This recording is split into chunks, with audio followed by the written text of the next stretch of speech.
De eso es lo que se tratan los grupos pequeños, es poner en práctica toda la filosofía de equipos. Fundamento básico de los grupos pequeños. Dice, y perseverando unánimes cada día en el templo y partiendo el pan en las casas, comían juntos con alegría y sencillez de corazón.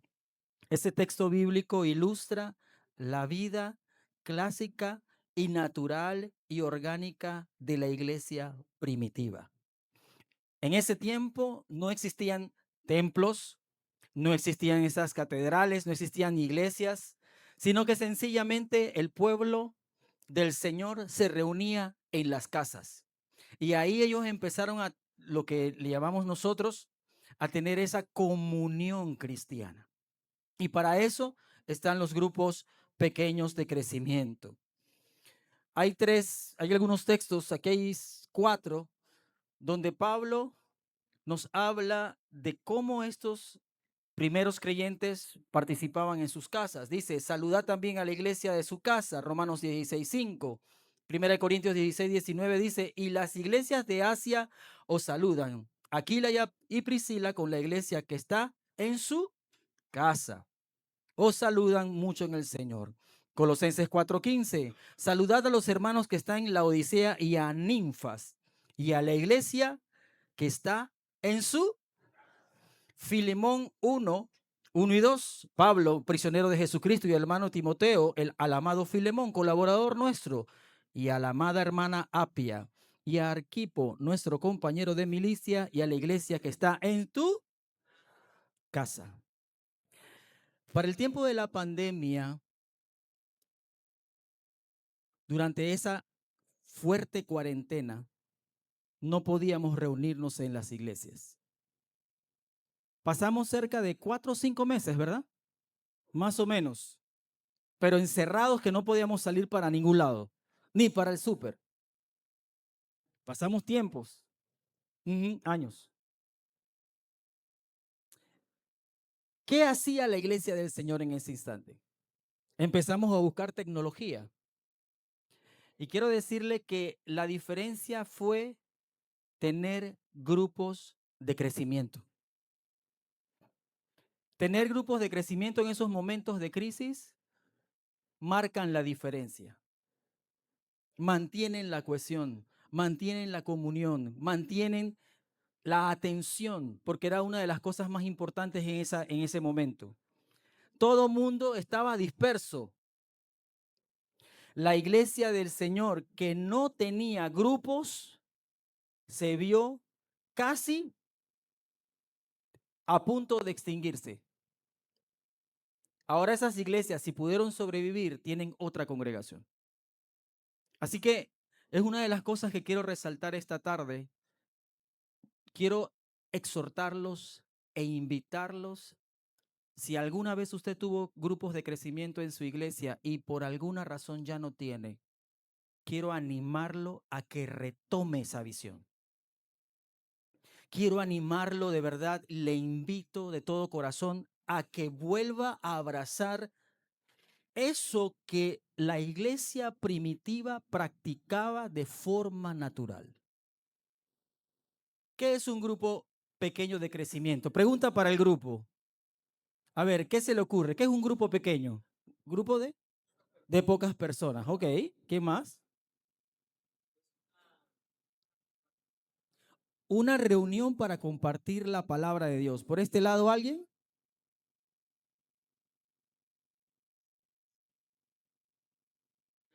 Un colectivo de personas que busca una causa común. Muy bien.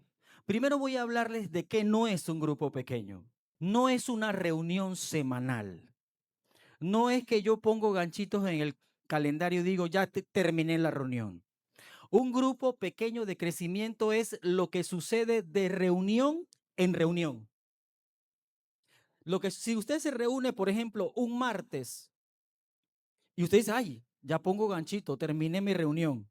Al fin se acabó. Pero eso no es lo único que se hace en un grupo pequeño. Lo que sucede de entre ese martes y el otro martes es realmente lo que es un grupo pequeño. Porque usted no se desconecta de esa gente. Usted sigue interactuando con ellos. Usted sigue exhortándolos a crecer en Cristo. Usted sigue orando por ellos. Si tienen alguna necesidad en su casa, alguna situación difícil, ¿a quién vayan a llamar? Al líder del grupo, ¿verdad? Así que no es una reunión semanal. Tampoco es un club social. Hay grupos pequeños, no aquí, no en las iglesias de Dios de la profecía, no aquí. Eso es en otro lado. ¿Estamos claritos? Que se reúnen solo a comer, a hablar de fútbol, que si Barría metió gol o no metió gol, si tenía que estar en la selección de primer momento o lo pusieron después. Y eso es todo lo que hacen en el grupo pequeño. Hablan de política, hablan de qué sé yo. Pero eso es un club social, no es un grupo pequeño de crecimiento. No es una clase bíblica. No agarras las sillas y las pones en fila y empiezas a darle tu clase.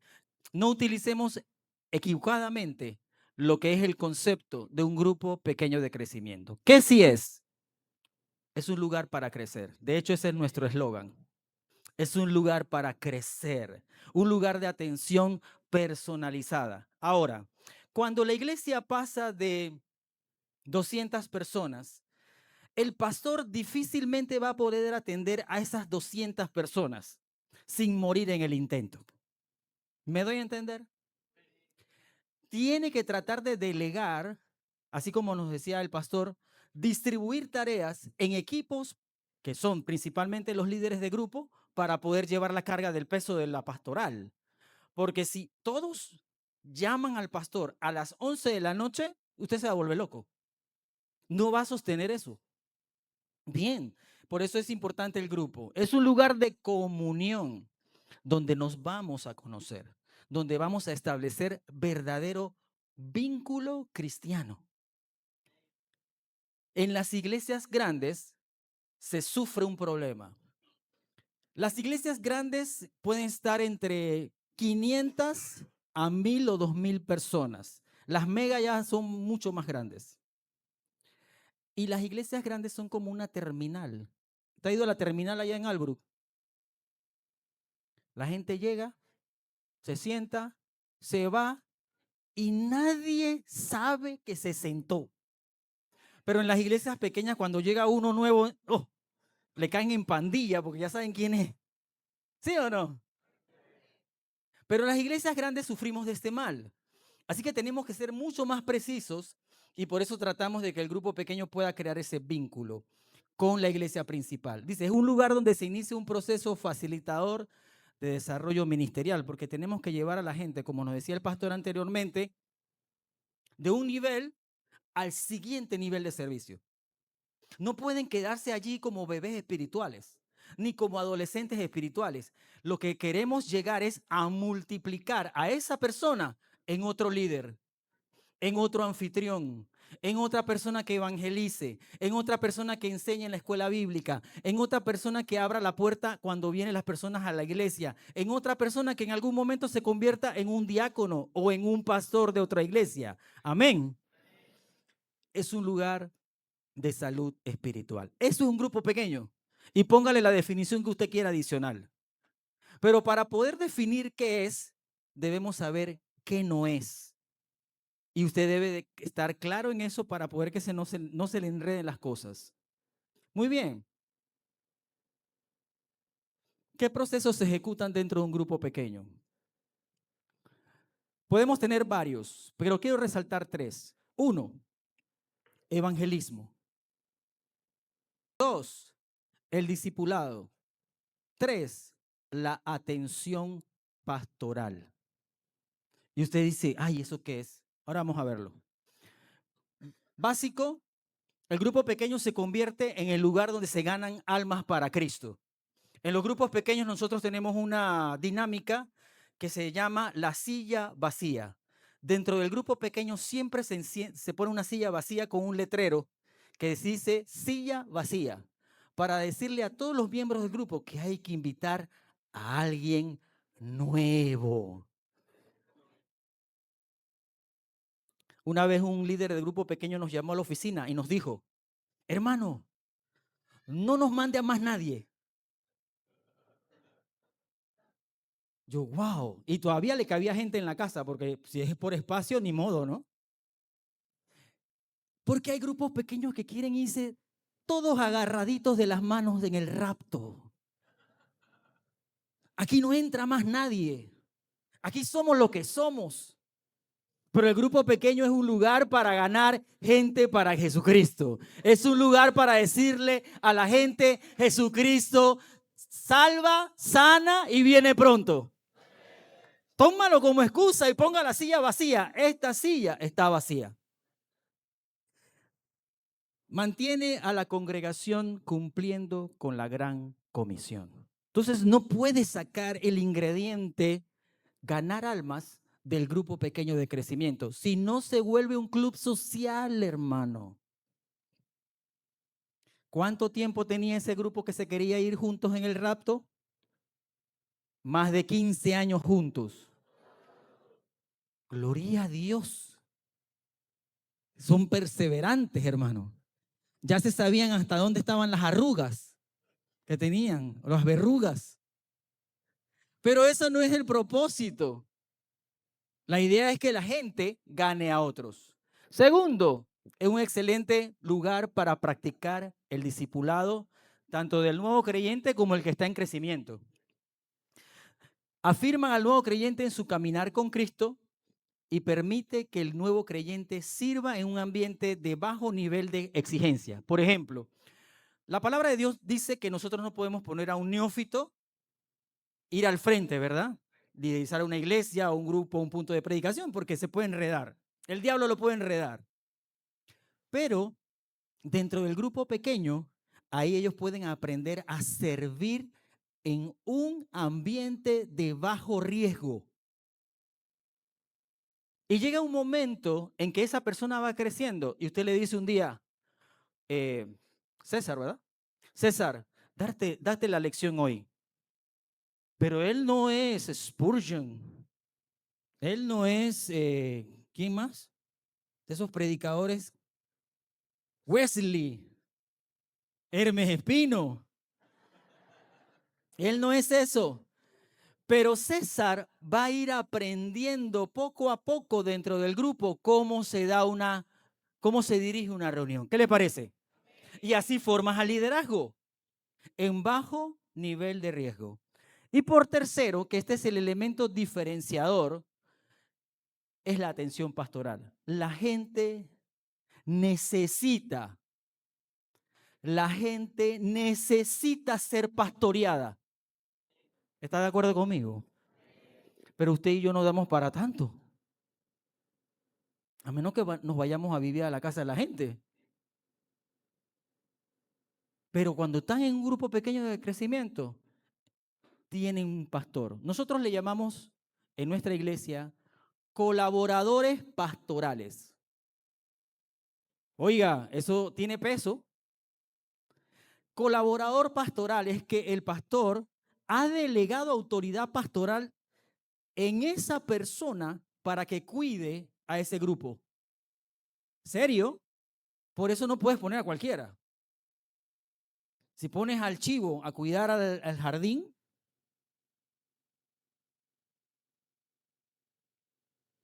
por eso tiene que pasar el filtro, porque va a ser un colaborador pastoral. Es como si el pastor Hermes estuviera en ese grupo. Es como usted como pastor principal estuviera en ese grupo. ¿Me doy a entender? La atención pastoral ayuda a conocer el contexto de los participantes, porque nosotros no nos vamos a mudar a sus casas. Vamos a visitar a algunos, eso sí. Vamos a llevarle palabra a algunos, eso sí, no hay problema. No es que yo me voy a desentender, eso todo lo hacen los colaboradores pastorales, ese otro extremo. Pero sí vamos a conocer su contexto, cómo vive, si tiene mascota, si tiene un familiar encamado en casa. ¿Tú sabes lo que es tener un familiar encamado en casa? Si uno de sus hijos sufre de espectro autista, ese es otro estilo de vida, hermanos. Pero si no conoces el contexto, a través de la atención pastoral no lo puedes cuidar. Y también constituye un canal de apoyo para atender situaciones críticas. y son la antesala a procesos integrales de desarrollo. El grupo pequeño de crecimiento como manglar para la congregación. ¿Algunos de ustedes ha ido a algún manglar? Aparte del que está en la cinta costera. El manglar es una zona de protección para la costa. Cuando vienen tormentas, el manglar amortigua el golpe del viento. El manglar también ayuda a que cuando hayan inundaciones, el agua corra con toda libertad, porque el manglar es una esponja. Es algo que amortigua, que absorbe. El manglar lo que hace es tratar de que las cosas nocivas, por ejemplo, el carbono que hay en el ambiente, el mejor absorbente de carbono es un manglar. ¿Qué hace con el carbono? Lo lleva al lodo, lo absorbe y lo lleva al lodo que está bajo el agua. Eso es lo que logra hacer el manglar.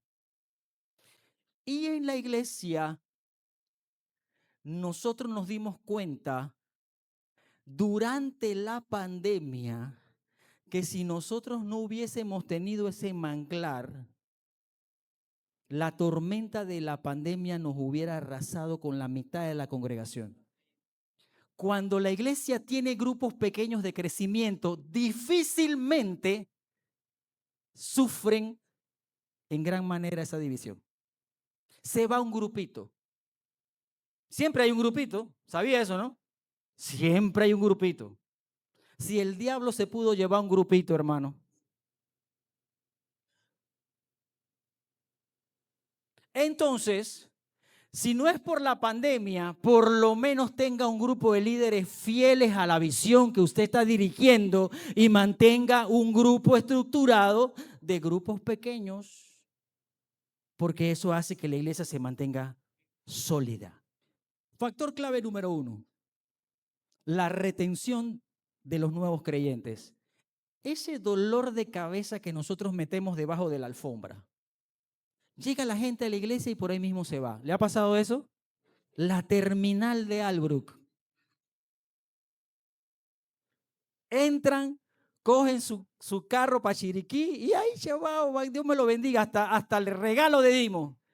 Le dimos chicha, le dimos pancito, le dimos aplauso, le dimos bienvenido. Se ríen, ¿verdad? Pero cuando tienes grupos pequeños de crecimiento, si esa persona logra llegar al grupo, tiene entre un 90 y un 100% que se quede en la iglesia. Ahora, yo no le estoy vendiendo una cosa que no ha sido probada, hermano. Eso lo creó el Señor desde la iglesia primitiva. Entonces yo no sé por qué no se quedan. Es que no tengo sumidero. No tengo a dónde dejarlos. Porque cuando entra un grupo pequeño, enseguida lo hacen amigo. ¡Ey! ¿Cómo se llama usted? ¡Ey, Luis! Ven. Luis es nuevo. ¡Ey, Luis! Vamos a tener un tiempo acá. ¡Ey, Luis! ¿Cómo estás, Luis? Luis va a decir, oye, esto es tremendo. Yo me tengo que quedar aquí. La única que pregunta por mí a veces es mi mujer. Aquí sí me prestan atención. Entonces, de allí lo puedo dirigir a las áreas de servicio, porque el grupo pequeño se convierte en el distribuidor de personas para servir. Y lo incentivo a que forma parte de la escuela bíblica. Segundo factor clave. Diga, pastor principal. Pero diga fuerte, pastor principal. Ahora no le voy a decir aquí a los pastores principales, levante su mano. No lo voy a hacer. Si usted sabe que usted es el pastor principal, le voy a decir algo. Usted es, para decir, un alto porcentaje de éxito que en la iglesia haya un grupo pequeño. Si el pastor principal no cree ni así en esto, esa iglesia, ahí está, de culto en culto, hermano. Ahí nada. Hasta que venga Cristo, culto más culto, culto más culto, culto más culto, culto más culto. Así que el pastor principal es un alto porcentaje responsable de que sea un éxito o no en su iglesia, un sistema, una estructura de grupos pequeños. Tercero y clave, la promoción congregacional. La gente en la iglesia necesita saber que eso existe. Se necesita una estructura, aquí está, que toda la estructura esté en la misma dirección, con una misma estrategia. Segundo, debe haber testimonios de lo que sucede, celebrar los logros, cuántos bautizados, cuántos en escuela bíblica, cuántos sirviendo. Y tercero, algo que a nadie le gusta hablar, hay que meterle presupuesto. Hay que poner presupuesto. Miren, hicimos el cálculo de que si nosotros le diéramos $2 por reunión al facilitador, usted va a ser facilitador, Luis, y le vamos a dar $2 por reunión de ofrenda. $2, ¿qué es eso, hermano? ¿Usted sabe cuánto sumamos? Cerca de $17,000 al año. Porque el esfuerzo que hace un facilitador, un líder de grupo pequeño, no es cualquier cosa. El líder de grupo pequeño, bien formado, hace una pastoral. ¿Y quién paga eso?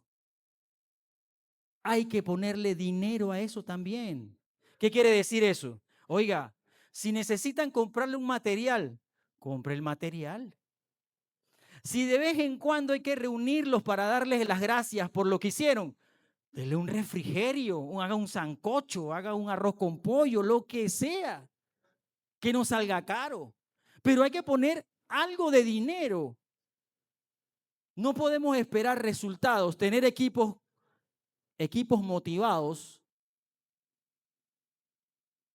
y le restringimos, le ponemos bozal al buey que trilla. ¿Qué le parece? Eso quiere decir que en cada presupuesto congregacional debe haber un lechoncito, un chanchito le llaman, que se llame grupo pequeño de crecimiento. ¿Quiénes dicen amén? Les voy a decir algo. Si usted invierte allí, usted va a ver la salud en su iglesia, en muchos aspectos.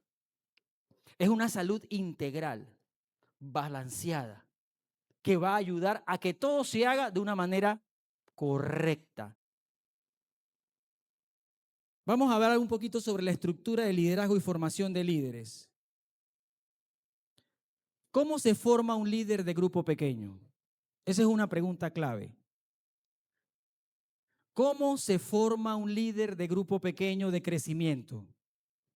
No, lo mandamos al ISBAT, lo mandamos a la escuela teológica. Les voy a decir un secreto. Los mejores líderes, y escucha esto bien, esto está probado, con casuística. Los mejores líderes surgen de la formación dentro del grupo. ¿Me doy a entender? Los Timoteos surgen de la formación de un Pablo. Los Juan Marcos surgen de la formación de un Bernabé. ¿Estamos clarín? Nos hemos dado cuenta que la gente que está así en el pasillo y dice, yo quiero ser líder de grupo pequeño y tienen cara de bueno, y tú le dices, sí, venga, reúnase la próxima semana. No dura mucho. Son como esos fuegos artificiales que usted lanza, hacen boom y hasta ahí llegó. Pero cuando un líder es formado, por lo menos le dedican 2 años de formación en el grupo. Lo marinan en el grupo. Le dan chance de darle lección en el grupo. Le permiten exhortar en el grupo. Le dan a alguien para que lo cuide dentro del grupo. Entonces, yo digo y mando un chat al grupo pequeño de todos los facilitadores. Necesito, por favor, que me den referencia de futuros y potenciales líderes. ¿A quiénes ustedes creen que me van a mandar? A esos que fueron formados. Cuando llegan a la capacitación, van a recibir todo lo técnico y conceptual, pero la filosofía de cuidar de alguien la recibieron por el modelaje de su propio líder. ¿Qué les parece? ¿Qué les parece? ¿Verdad? Tremendo eso. Entonces, un secreto. Ustedes forman iglesias hijas. ¿Alguien ha fundado iglesias hijas aquí? Una iglesia forma otra iglesia. ¿Sí? ¿Han visto eso? ¿Han tenido esa experiencia? Hemos descubierto que los mejores pastores fieles a la visión no eran los que necesariamente mejor predicaban, sino aquellos que fueron formados previamente en un grupo pequeño, porque aprendieron a pastorear desde abajo, no desde el púlpito. Amén. No pongamos al frente de una congregación nueva al que mejor predique. Si predica bien, gloria a Dios. Sino al que ha sido forjado dentro de una pequeña comunidad donde rinde cuenta, donde sabe que es cuidar de las personas. Predicar, eso se aprende. Amén. Con el tiempo. Pero cuidar de otros toma muchos años. Amén. ¿Qué más? Tenemos un plan que se llama el Plan Semilla. Y ese Plan Semilla lo que hace es, uno, se lo digo de esta forma, son 3 pasos para poder formar los líderes. Uno, identificar la semilla. ¿Alguien ha sembrado algún palo de mango aquí o algo? A ver, levánteme la mano si ha sembrado algo. Por lo menos un culantro. Culantro usted lo pone ahí solito. Ok. Hay gente experta aquí en eso, ¿ah? Me enseñan. Cuando usted va a sembrar una semilla, usted no agarra cualquier semilla, amén. Usted busca una buena semilla. Entonces, le decimos a los líderes, por ejemplo, identificamos a los líderes potenciales. Y los únicos que pueden hacer referencia de eso es el líder del grupo. A mí nadie me llega a decir, hermano, yo quiero ser líder del grupo pequeño. Ajá, ¿y qué líder es suyo? Fulano. Ah, ok. Dígale que me llame y que me dé la referencia suya. Así funciona. No agarra un líder por el pasillo. Así no funciona. Luego que lo identifica, lo prepara. La preparación es doble. Por lo menos 1 año y medio o 2 dentro del grupo y después se refiere y le damos una capacitación de 5 a 6 sesiones. Eso, hermano, es lavado de cerebro.